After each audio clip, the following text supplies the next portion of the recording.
Olá, meu nome é Gisele Chaim, sejam todos muito bem-vindos ao meu canal.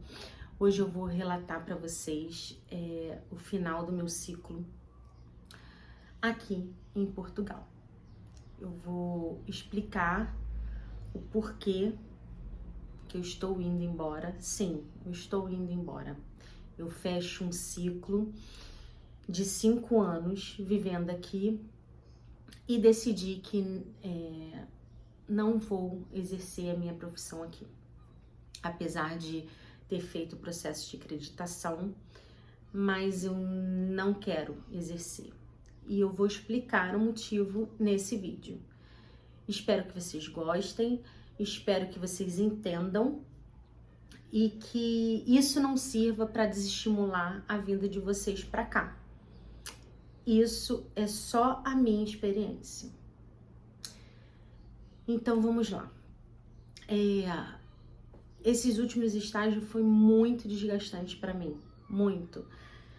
Quem me segue no Instagram viu como é que eu fiquei no penúltimo estágio, que foi, eu tive uma crise, né, de choro.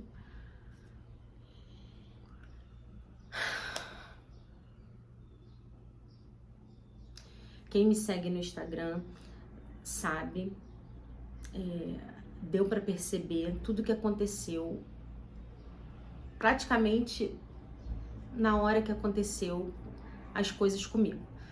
Porque lá é mais fácil, né? A gente acaba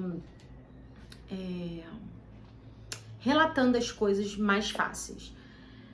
Por aqui você tem que sentar, né? Pensar, enfim, é mais difícil. Então eu vou fazer... Gente, eu não sei se é sucinta. Se for possível, vocês aceleram o vídeo. Porque eu não consigo ser sucinta. Bom, hoje em dia, sim, eu estou fazendo terapia, porque eu tô tendo crises de pânico, de ansiedade. Como eu disse para minha psicóloga, eu achava que tinha surgido do nada, mas na verdade não foi. Foram de algumas situações que já vinham, né, ao longo desses anos. Todo o contexto da imigração, só quem já imigrou sabe o quanto é difícil, ainda mais para quem não tem rede de apoio. E eu tenho, né, 4 crianças em casa. Na verdade, agora são 3, porque o meu mais velho já é um adulto. Mesmo assim, requer, né, atenção, direcionamento e tudo que envolve uma casa, uma família. Então é muito difícil. Já faz algum tempo que eu venho sentindo algumas coisas, mas aí você vai empurrando com a barriga, porque você quer ver o melhor para os seus filhos. Então, você como adulto vai se negligenciando. E foi isso que aconteceu. Os sinais estavam ali na minha cara e eu não percebi. E isso foi indo até que veio a bomba, né? Eu não acredito que começou ali, né? As coisas nunca começam onde a gente acha que começa. Mas enfim, eu tive toda essa questão com os estágios, porque sim, sofri muito na mão dos professores que acompanhavam o estágio. E no penúltimo estágio eu tive uma crise, foi a minha primeira crise de pânico, ansiedade, eu já não sei muito bem. Ali eu não sabia definir o que era, eu só achei que eu tava muito deprimida. Voltando, antes desse estágio, eu tive no final do outro estágio também, eu fiquei muito deprimida de ficar uma semana prostrada na cama. E eu sempre falando pro meu marido, olha, eu não tô bem, não, você tá muito cansada, foi o estágio, foi as crianças, não sei o que, nananã. E eu passava por cima daquilo tudo e seguia a vida. Meu erro. Porque se eu tivesse prestado atenção em mim, eu teria visto que realmente eu tinha que levar aquilo pra frente e dizer, não, eu não estou bem. Pois bem, seguiu a vida E eu passei daquela fase, a minha mãe ainda estava aqui, então eu levantava só quando era necessário, ela fazia as coisas pra mim, e eu achando que era um resfriado, que era isso, sempre botando uma desculpa e não procurando a causa. Minha mãe foi embora, e aí começou um outro estágio. Quando começou esse outro estágio, eu tava bem animada, porém estava, assim, triste porque ela tinha ido embora, então eu achei que aquela minha melancolia era por conta da minha mãe ter ido embora. E depois depois que passou tudo, eu vi que não era. No decorrer do estágio foi muito difícil, não o estágio em si, mas essa questão, né, dos professores e tal, de todo brasileiro eles ficarem em cima. É até difícil falar, porque assim, as pessoas acham que você tá de mimimi e tal, enfim. E eu tive uma questão lá na minha prova final, né? Eu passei, mas assim, foi muito difícil pra mim. Difícil na questão de empatia, na questão de tudo, de tratamento, porque antes de terminar o estágio, você tem uma avaliação no meio do estágio. E nessa avaliação, nesse meio do estágio, gente, eu estudei muito. Eu estudei coisas de rodapé de livro. E, ok, assim, a minha avaliação, que levaria 15 minutos, 20 minutos, levou 1 hora e pouca. E eu falei assim, bom, eu fui muito bem, tudo que ele me perguntava eu respondia e tal, na ponta da língua. Eu falei, bom, então a avaliação final será diferente, porque menos de 10 dias depois estaria fazendo uma outra avaliação. Sem contar que quando você faz um estágio, é natural que a pessoa que está com você faça o relatório, né? Te descreva como é que você foi no estágio. Para isso que acontece o estágio in loco, né? É para você aprender, aprimorar as técnicas, da forma que se é trabalhado e tal. Isso tudo, gente, eu não estou discordando, faz parte mesmo. O que não faz parte é fazer só com um tipo de pessoa, né? Então isso eu acredito que não faça parte e não seja o certo. E na avaliação final não foi o que ocorreu, o que eu esperava. Eu fiquei 2 horas. Quando chegou assim, quando eu já estava exausta de tanto falar tudo que ele perguntava, indagava, não sei o que, eu virei pro examinador e falei, me dá a nota que você quiser. Porque eu já estava muito cansada.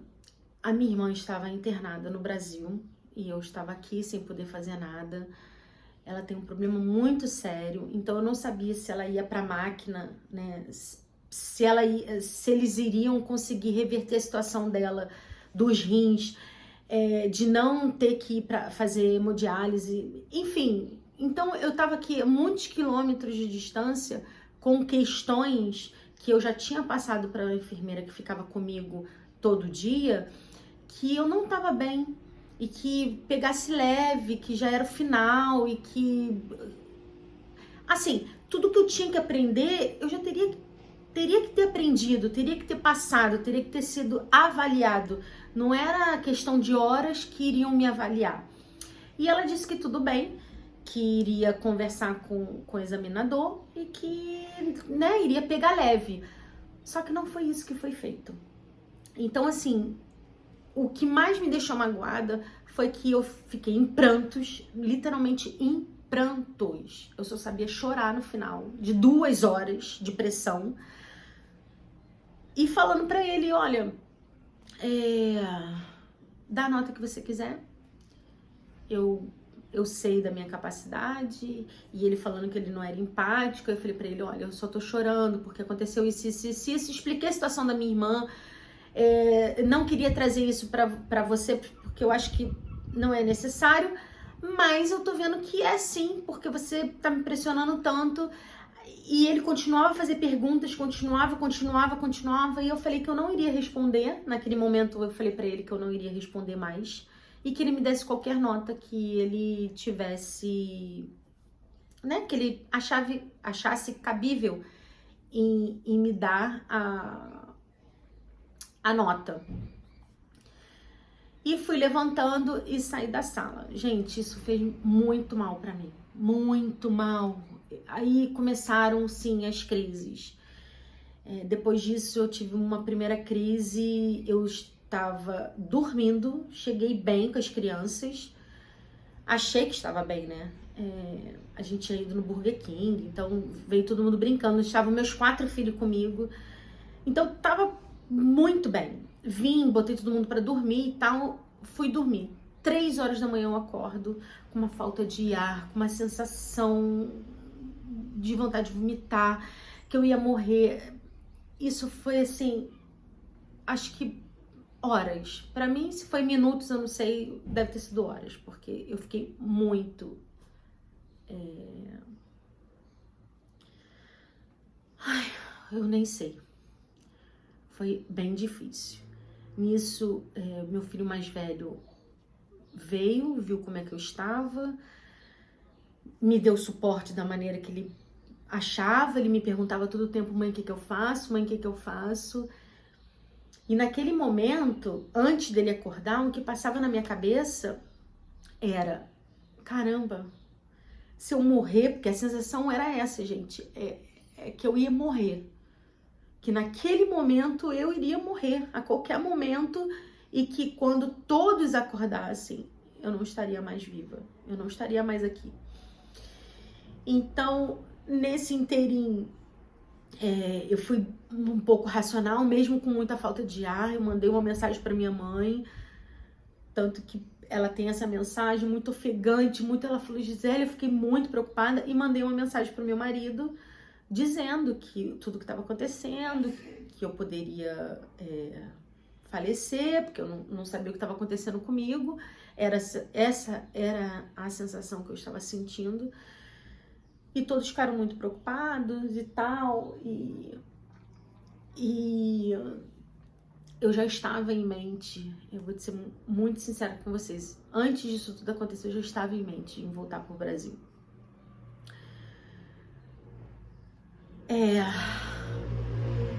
Só que eu sempre ficava pensando nas crianças, no meu marido, em todo mundo, menos em mim. Então eu ia levando. Conforme no início do vídeo, eu já vinha apresentando algumas coisas, só que eu falava, não, né, é melhor estar aqui por conta das crianças.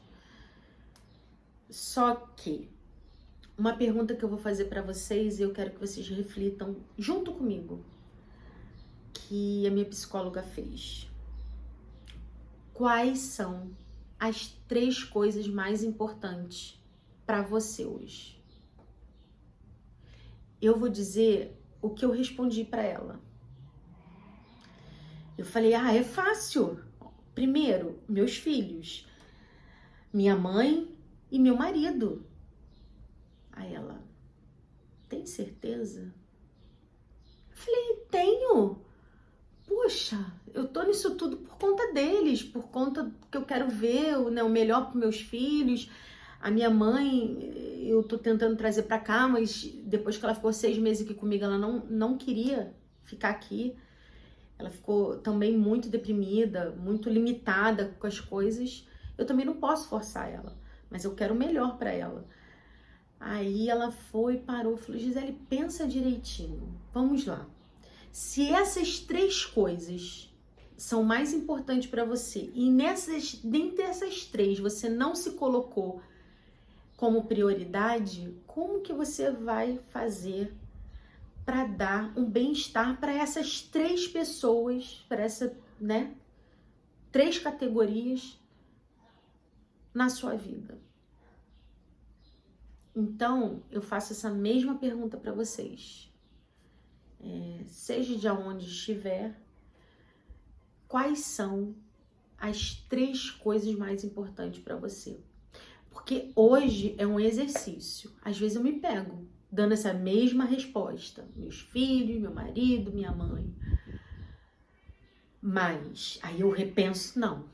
Sou eu. Aí vem meus filhos. Aí vem a minha mãe, meu marido. Depois de mim. Então, eu tenho que me priorizar para estar bem para eles, para fazer o bem deles. Porque se eu não estiver bem, não estiver mais aqui, como é que vai ser? Então, eu fiz esse último estágio e falei pro meu marido. A princípio, ele me apoiou na questão de não querer trabalhar aqui, de ter jogado esse dinheiro fora, que não foi, tudo experiência, cultura, então para mim foi muito bom. Porque agora eu tenho a bagagem de quem fez, sabe? Não é aquela coisa assim, alguém me disse que era legal, alguém não, eu sei o que é. Eu sei como que foi, Eu tenho o processo dentro de mim. Então, para mim foi muito enriquecedor. O que ele não queria era por conta da situação do Brasil, que todo mundo já sabe, que não tá muito boa. Mas, uma outra análise também que me fez refletir muito com a terapia é a seguinte coisa. Tá, eu tenho aqui qualidade de vida. Tenho. Eu te pergunto, os meus filhos têm amigos? Eu te respondo, não. Eu tenho aquele convívio familiar, amigos, troca? Não. Muito pouco. Quase raro, eu digo. Então, hoje para mim, qualidade de vida é meus filhos terem a memória de estarem com a minha mãe, que é a avó deles. Porque eu fui criada por vó. Eu tenho as melhores lembranças. Eu fui uma criança, eu e minha irmã, a gente não tinha dinheiro, mas o que a gente tinha, olha, muita gente não tem até hoje. Que era amor, era atenção. A gente pôde ser criança, a gente brincou muito. A gente teve filhos de vizinhos próximos, primos.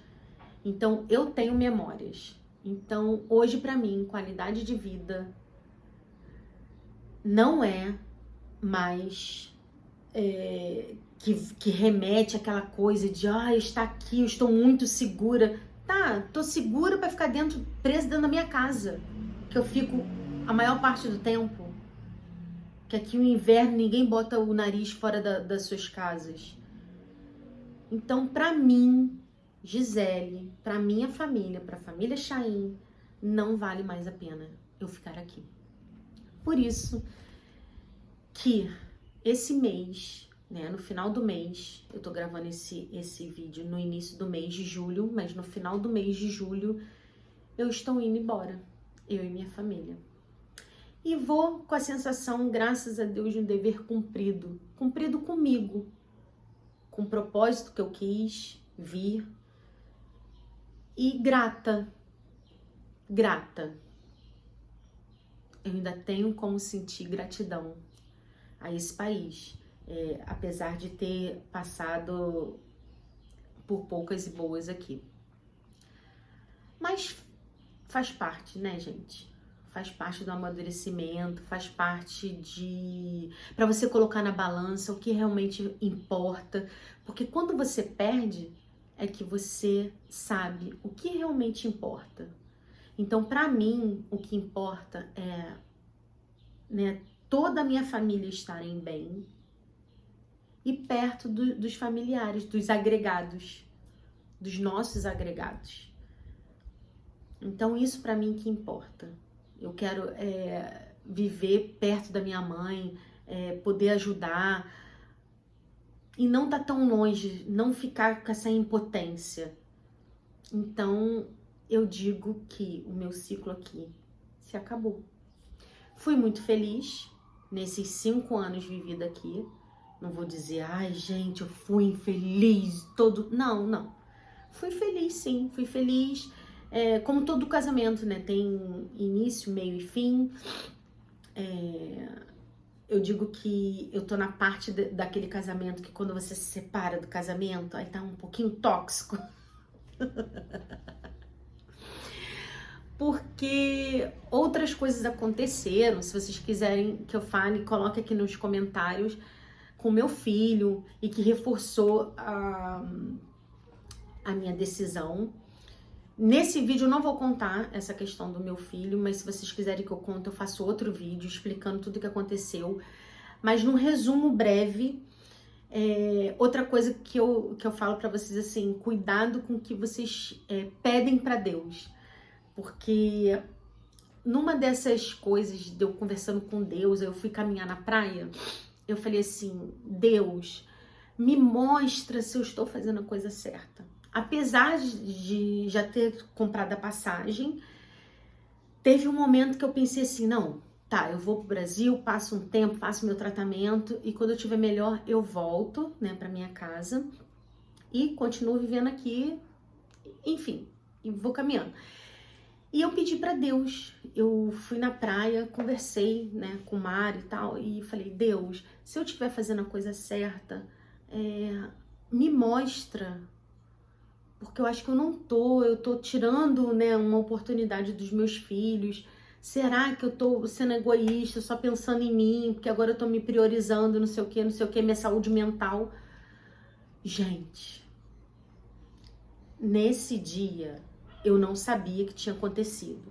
Eu só fui saber no outro dia. Eu levando meu filho do meio pro futebol. Voltando do futebol, eu tava vendo que ele tava muito agitado, muito agitado. E na hora que a gente foi pro futebol, eu perguntei pra ele, Miguel, o que tá acontecendo? Você tá com saudade da vovó, do papai, não sei o quê, não, me conta. A gente ia no futebol.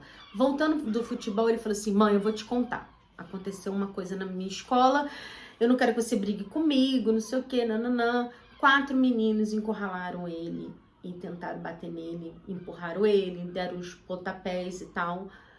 E foi uma situação muito ruim. Mas ali, depois, né, eu pensando, uns dias depois que tudo foi caminhando, eu pensei, caraca, Deus não precisava de tanto, né? Era só me dar uma outra dica. Mas eu acho que ele já tinha me dado tantos sinais, que ele falou, se eu não fizer alguma coisa drástica, ela vai continuar se lamentando, achando que tá fazendo a coisa errada. Então ali eu vi que eu tava certa. E que ele já vinha sofrendo já há um bom tempo e que ele não fala, por conta de todas as questões que ele tem, ele não fala. E como já estava demais, né, foi uma agressão física, ele foi e me contou. Então, por isso que eu falei, cuidado com o que você pede, porque as coisas podem vir de uma maneira que a gente não está muito preparada. Mas, tanto que agora eu tenho até dedos para que ele me mande a mensagem dizendo que eu tô fazendo alguma coisa certa ou errada, enfim. Então esse é meu esclarecimento. Então a partir de agora não vai ter mais coisa sobre acreditação, porque a gente fecha esse ciclo. E quem quiser me seguir, me siga lá no Instagram, Família Chaim.